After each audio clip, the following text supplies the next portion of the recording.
हरियाणा में भाजपा के साथ 4.5 साल पुराना गठबंधन टूटने के बाद जननायक जनता पार्टी संकट में घिर गई थी। अब उसके लिए अपना वजूद बचाना एक बड़ी चुनौती बन गई। ऐसे में जेजेपी यानी कि जसपा नेताओं के सुर बदलने लगे।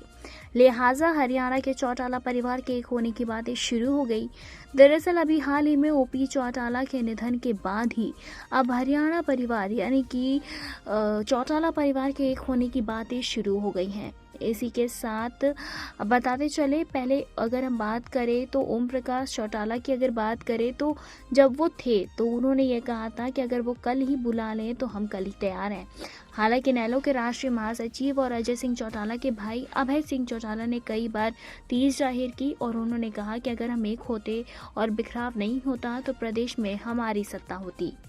इसी के साथ इनेलो के कुरुक्षेत्र और हिसार को छोड़कर अभी अपने प्रत्याशी घोषित नहीं किए हैं। वहीं जसपा का एक सीट पर अपना प्रत्याशी घोषित नहीं किया है। प्रदेश में भाजपा और कांग्रेस के बीच छिड़ी जंग नजर आती है। अब सवाल उठता है कि क्या ये परिवार एक हो सकता है? तो राजनीति में कुछ भी संभव है। किसी भी समय परिवार को एक करने के लिए बादल परिवार की तरफ से भी प्रयास हुए हैं, लेकिन बात नहीं बनी।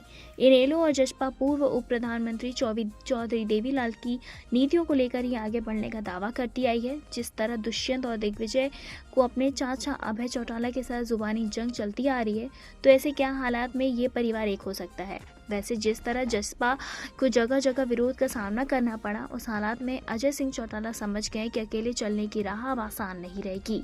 इसी के साथ बताते चले कि इंडियन नेशनल लोकदल से बिखराव के बाद यानी कि अब जननायक जनता पार्टी को एक और बड़ा झटका लगा। जसपा के सभी लोकसभा प्रत्याशियों की घोषणा तक नहीं की गई, लेकिन जसपा प्रधान निशान सिंह ने पार्टी को अलविदा कह दिया था। बताते चले, उन्होंने पार्टी सुप्रीमो अजय सिंह चौटाला को फोन करके मौखिक रूप से अपना इस्तीफा दे दिया था।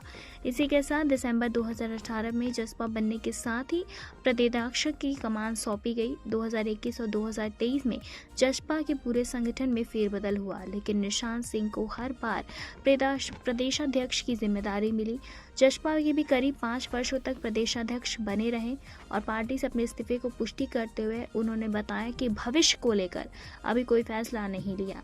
हल्के के लिए लोगों और पुराने साथियों के साथ परिवार विचार विमर्श करके जल्द ही राजनीतिक फैसला लिया गया और उन्होंने पार्टी के वरिष्ठ नेताओं की कार्यशैली पर भी सवाल उठाए थे।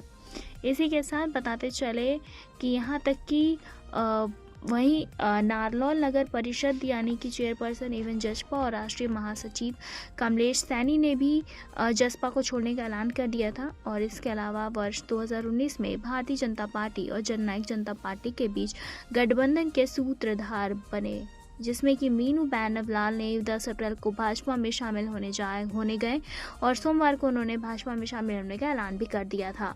फिलहाल बताते चले कि अब ये कहा जा रहा है कि ओपी चौटाला के निधन के बाद अब चौटाला परिवार एक हो जाएगा और गठबंधन का ऐलान होगा। फिलहाल इस पे आपकी क्या कुछ राय है, हमें कमेंट के जरिए ज़रूर बताएं। ऐसी तमाम और लेटेस्ट खबरों को जानने के लिए जुड़े रहें हमारे साथ और देखते रहें नेक्स्ट सन लाइव।